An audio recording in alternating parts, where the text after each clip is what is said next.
I packed one bag and drove to my mother's house on the Oregon coast without telling my husband where I was going.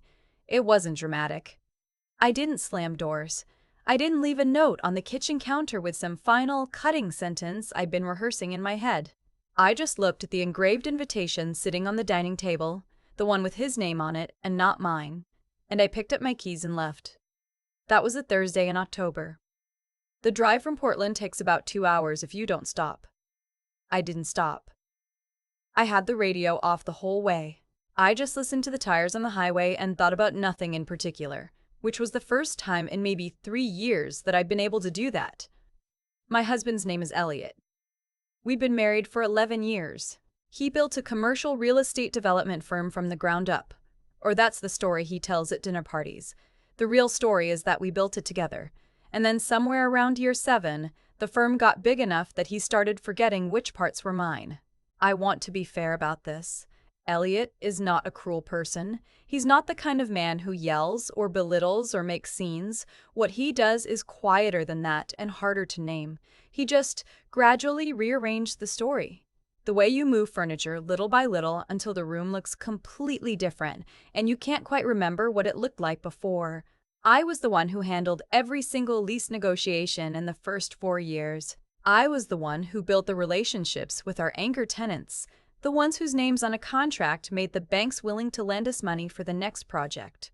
I was the one who spent 6 months flying back and forth to Seattle to close the Meridian portfolio deal, the one that put Elliot's name in the regional business journals for the first time. But I was doing all of that as his wife, as the woman who worked out of the second bedroom of our house, without a title, without equity in the firm, because we'd agreed early on that it was simpler that way for tax purposes. Elliot's attorney had suggested it. It was just paperwork, we both said. It didn't mean anything. I believed that for a long time. The invitation was for the Hargrove Summit. It's a 2-day private conference in Scottsdale commercial real estate developers, institutional investors, family offices. The kind of event where deals get made in hotel corridors and on golf courses, where the people in the room are worth somewhere between 50 million and a few billion, and where being known matters almost as much as what you actually know. Elliot had been trying to get an invitation for 3 years. This year, he finally had one. The invitation had his name on it. Just his name. I noticed because I always notice details like that. It was addressed to Elliot Calloway, not Mr. and Mrs. Elliot Calloway. Not Elliot and Lena Calloway. Just him. I brought it up that evening while he was making coffee. I asked if I was invited too. He didn't turn around right away. He poured his coffee, stirred it, and then he said with a kind of careful patience that is somehow worse than anger, "Lena, this is a professional event. These are serious investors. I think it would be better if I went alone." I said, "I've been to every investor event we've ever attended together." He said, "That was different. Those were local. These are people who do things at a completely different level. There's a networking culture there that I don't think." He stopped. Restarted. "I just think I'll be able to operate more freely if I'm on my own." I stood there for a moment. I thought about asking what exactly he thought I would do to interfere with his ability to operate freely. I thought about reminding him that I'd been the one on the phone with Stuart Hargrove's assistant 4 times this spring, making sure the firm's profile was submitted correctly, making sure we were positioned for an invitation. I thought about a lot of things. Instead, I said, "Okay," and I went upstairs. The next morning when he'd left for the office, I called my mother. She answered on the second ring, the way she always does. I didn't even say hello. I just said, "Is your guest room available this weekend?" She said, "It's always available for you." So I packed a bag. I put the invitation back on the dining table exactly where I'd found it, and I left. My mother lives in a small house in Cannon Beach.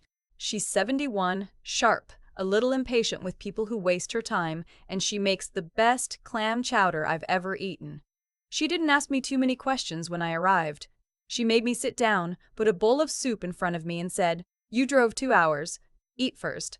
I ate. Afterward, sitting at her kitchen table with the sound of the ocean coming through the window she always keeps cracked, I told her what happened. She listened without interrupting, which is not always her default mode. When I finished, she was quiet for a moment. Then she said, "How long has this been going on?" I said, "Which part?" She gave me the look. The one that means she's not going to pretend the question was complicated. A while, I said. A few years. I don't know exactly when it shifted. She nodded. She looked out the window. She said, "You know, your father used to joke that the best business decision he ever made was marrying me, except he actually meant it." She picked up her coffee cup. "What does Elliot tell people you do?" I thought about it. "He says I help with the business." "Help?" she repeated. "Help," I said. She nodded slowly. We sat there for a while without talking. The ocean was loud that evening. I didn't turn my phone on. I should explain what I actually do, or what I was doing during those years, because it matters to the rest of this. I have a degree in architecture, which I never used to design buildings. What I used it for mostly was understanding how physical spaces work, how a building functions, where its inefficiencies are, what makes one floor plan worth more per square foot than another. When Elliot and I got into commercial real estate, that background turned out to be genuinely useful. I could walk through a property and see things that the brokers weren't showing us. I could read a lease and understand the tenant improvement clauses in a way that affected our long-term yield. Over time, I built a whole system for evaluating acquisition targets. It started as a spreadsheet. It became something more like a proprietary model layering foot traffic data, zoning projections, anchor tenant default risk, regional employment trends. Elliot's team used it for every deal they evaluated. They called it the model. They did not call it Lena's model. I had also, over the past 18 months, been quietly working on something else. I'd started consulting, on my own, for two smaller developers who weren't competitors of Elliot's firm, a woman in Boise who was doing mixed-use projects and needed better underwriting methodology, and a pair of brothers in Albuquerque who were buying older strip malls and converting them. I charged them a flat monthly retainer.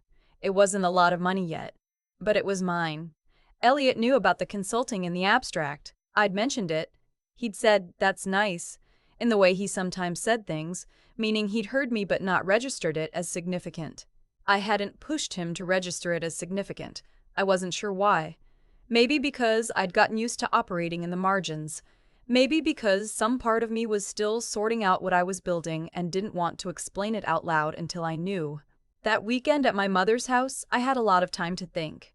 Elliot called 3 times on Friday. I let them go to voicemail. He texted twice, once to say he hoped I was okay, once to ask where I was. I texted back that I was at my mother's and I needed some space to think. He called my mother's landline on Saturday morning. She answered, spoke to him briefly, and told him I would be in touch when I was ready. She hung up before he could say much else. She came back to the kitchen and refilled her coffee without offering any commentary, which is how I knew she was on my side. I went back to Portland on Sunday afternoon. Elliot was home. He'd clearly done some thinking, too, because he was gentler than usual, more careful with his words. He told me he was sorry I'd felt excluded. He said he was going to think about how to handle future events differently. He did not say, "You should have been on that invitation." He did not say, "You helped build this firm." He said he was sorry I'd felt a certain way. "There's a difference," I said. "Okay, thank you," and I let it sit there. The Hargrove Summit was the last weekend of October. Elliot flew to Scottsdale on Friday morning. I drove him to the airport, kissed him goodbye, watched him go through the sliding doors with his rolling carry-on. Then I went home, and I worked. I spent that weekend finishing the evaluation framework I'd been building for my client in Boise. It was the most complete version I'd ever put together, a full methodology document, 47 pages, with decision trees and benchmarks and case studies drawn from deals I'd worked on or analyzed over 11 years. The kind of thing that normally lives inside one person's head and never gets written down cleanly. I stayed up until 2 in the morning on Saturday finishing it. I sent it to her Sunday morning and went to sleep. What I didn't know, what I had no way of knowing, was that Elliot's weekend was not going as planned. He didn't tell me right away. He came home Sunday evening quieter than usual. He said the conference was good. He said he'd made some useful connections. He went to bed early. It took another 4 days for me to find out what had actually happened. And I found out not from him, but from a woman named Philippa Crane. Philippa runs a real estate investment advisory firm out of Chicago. She manages capital for a consortium of family offices, and she was at the Hargrove Summit that weekend. She was also, it turned out, someone who'd been following the work of a small consulting operation in Portland, Oregon, for about 6 months, because one of the Boise developer's backers had mentioned the evaluation framework to someone who'd mentioned it to someone else. The way things travel in industries where everyone knows everyone. She tracked down my contact information through the Boise developer. She emailed me on a Wednesday afternoon, 8 days after the conference, and asked if I had time for a call. We spoke for 90 minutes. She asked me detailed, precise questions about the methodology. She wanted to know how I weighted certain variables, how I stress-tested assumptions, how the model performed on deals that were later evaluated in hindsight. I answered all of it. I had years of data. At the end of the call, she said, "I want to understand something. Are you independent from Callaway Development?" I paused for a moment. Then I said, "Yes. My consulting practice is entirely separate." She said, "Because when I met your husband in Scottsdale, he presented this type of analysis as proprietary to his firm. He was using it as a differentiator in his investor pitch." I was quiet for a second. "What analysis specifically?" She described it in enough detail that I recognized it immediately. It was my model, the variable structure, the weighting logic, the terminology I'd coined for specific risk categories. All of it. I said, "I understand." She said, "Does he have rights to that work?" I said, "That's something I'll need to look into." She was quiet for a moment. Then she said, "For what it's worth, when I asked him at the conference whether he had any partners in developing that methodology, he said no. He said it was developed entirely in-house." She paused. "I'd like to work with the person who actually built it. If that's something you'd be open to?" I said I would be in touch. I sat with that information for 2 days. I didn't confront Elliot immediately. Not because I was afraid to. Because I needed to know exactly what I was looking at before I spoke. I pulled up every version of the model I had saved on my own devices. I had timestamps, email chains, version histories going back 7 years. I had messages where I'd sent updates to Elliot's team. I had responses from his analysts asking me questions about inputs. The documentation was clear. I called an attorney. Not a divorce attorney, at least not yet a business attorney, who specialized in intellectual property. I found her through a referral from the developer in Boise. We met for an hour. She looked at the documentation. She said, "This is a more straightforward case than most I see." I said, "What are my options?" She laid them out clearly. Then she said something I've thought about many times since. "What's your goal here?" Because the answer to that question changes the strategy. I thought about it for a long moment. I said, "I want my work to be mine." She said, "Then let's start there." I told Elliot I knew on a Friday evening. He'd gotten home late. He was making himself a drink in the kitchen. I came in and sat at the table, and I told him about the call with Philippa Crane. I told him what she'd said. I watched his face while I talked. He went very still. Then he said, "Lena, that analysis was developed while you were working for the firm." I said, "I was never employed by the firm. I was never compensated by the firm. I was your wife who worked for free." He said, "That's not how it—" "I have 7 years of documentation," I said. "Email timestamps, version files, message threads with your analysts asking me how to input the data. My attorney has reviewed it." He put his glass down. "You've already talked to an attorney." "Yes," I said. He was quiet for a long time. He said, "I didn't think of it as taking something from you. I thought of it as it was ours." I said, "And when Philippa Crane asked you at the conference if you had any partners who developed it, why did you say no?" He didn't answer that. I said, "I'm not here to fight with you tonight, Elliot. I want you to know where things stand. I'll be sleeping in the guest room. I've asked my attorney to reach out to yours next week." I stood up and picked up my phone and walked upstairs. The next few months were not easy in the ways people might expect, and easier than expected in others. There were lawyers and documents and some very tense conversations, and at least one evening when I sat in the guest room at 11 at night and just let myself feel how strange it was that this was my life now. But here's what I want to tell you, because this is the part that matters most to me. Philippa Crane sent a formal agreement to my consulting practice in December. It was a 6-month contract to apply my evaluation framework to a portfolio review for one of her family office clients.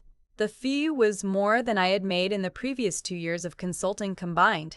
The developer in Boise referred me to 2 more clients. The brothers in Albuquerque asked me to take on a larger scope.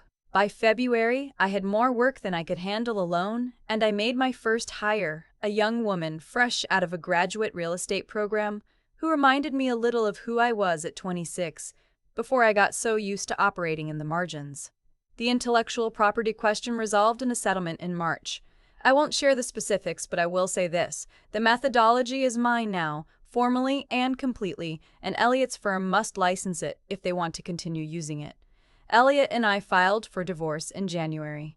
That process is ongoing. I don't have much to say about it except that I'm doing it carefully, and I have good people around me, and most days I feel something I didn't expect to feel, which is something close to relief.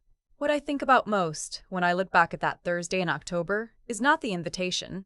I think about how I drove 2 hours to the coast in complete silence and felt absolutely nothing in my chest. No rage, no grief, just a kind of clean, exhausted clarity, the way the air smells after a storm passes through.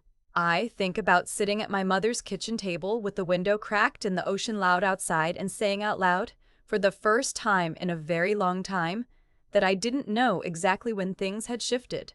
And I think about Philippa Crane asking me, "Are you independent from Callaway Development?" and the particular feeling of saying yes. There's something they don't tell you about spending years making yourself small to fit inside someone else's story. It's not just that you lose ground professionally or financially, though you do. It's that you start to forget what your own voice sounds like when it's not calibrated to the room. You start to edit yourself before you even speak. You answer questions that haven't been asked yet. You manage other people's comfort so automatically that you stop noticing you're doing it. What I've been learning, slowly, is how to stop doing that. My consulting practice is called Vantage Point Advisory. I registered it as an LLC in November before any of the legal stuff resolved, because I needed to do something that was entirely forward-facing on a day when everything else felt like it was being argued over or dismantled. I designed the logo myself. I built the first version of the website in a weekend. It is not fancy. It doesn't need to be. My mother called me the day after I filed the legal paperwork to formalize the IP transfer. She asked how I was doing. I told her I was tired. She said, "Good tired or bad tired?" I thought about it. I said, "Good tired, like after you finish something hard." She was quiet for a moment. Then she said, "Your father used to say that the best deals are the ones where you know exactly what you're bringing to the table before you sit down." I said, "I know what I'm bringing to the table now." She said, "I know you do. The sun was coming in through my office window when we said goodbye." I had a call with a new client in 40 minutes, and for the first time and longer than I can remember, I was looking forward to it. I keep coming back to one small moment, not the phone call with Philippa, not the conversation with my attorney, not even the night I told Elliott I knew. I keep coming back to standing in my own kitchen, holding an invitation with only his name on it and saying, "Okay." Like it was fine. That okay had been building for years. It wasn't weakness exactly. It was something more like erosion. The kind that happens so gradually you don't notice until you're standing somewhere you don't recognize, and you can't quite retrace the steps that got you there. What I've had to sit with, honestly, is my own part in it. Not his behavior that belongs to him, but the fact that I let the margins become my permanent address. I had real expertise, real methodology, real results, and I tucked all of it under his name and called it teamwork and told myself the paperwork didn't mean anything. That wasn't just naive. It was a failure of self-honesty, and I own that. There's something about watching your work get presented as someone else's that clarifies things faster than any amount of reflection. It wasn't just that Elliott took credit. It's that when Philippa asked him if he had partners, he said no without hesitating. And I understood then that he had told himself a version of events where that was actually true. That's what years of small erasures can do, not just to the person being erased, but to the person doing it. He genuinely stopped seeing what I contributed, because I'd made it so easy not to see. I don't say that to excuse him. I say it because understanding the mechanism is the only way to make sure I never participate in that kind of arrangement again. What saved me, in the practical sense, was documentation. 7 years of timestamps and email threads and version files. My attorney called it straightforward. I call it the habit of a person who always knew, somewhere underneath the accommodation, that her work was real and worth recording. That instinct, quiet, maybe even unconscious, was the most important thing I held onto through all of it. Knowing the value of what you bring, even when the room around you has decided not to name it, is its own form of intelligence. It doesn't have to be loud. It just has to be accurate. And then, there's what came after the part that required something different from intelligence. Building Vantage Point from scratch, charging real fees, hiring my first employee, showing up to calls with new clients as myself and not as someone's wife who helps with the business. That took a kind of stubbornness I didn't know I still had. Some mornings it felt less like confidence and more like just not stopping, which is maybe all resilience ever really is. Not some grand quality, just the decision to keep moving on the days when stopping would be easier. My mother asked me once, a few weeks into all of this, whether I regretted the 11 years. I said no. And I meant it. The years taught me the work. They taught me the industry, the methodology, the kind of pattern recognition that can't be learned quickly. I just had to stop letting the education be the only thing I walked away with. Philippa emailed me last week about a new engagement. She signed off with one line, "Glad I found the right person." I read it twice. Then I got back to work.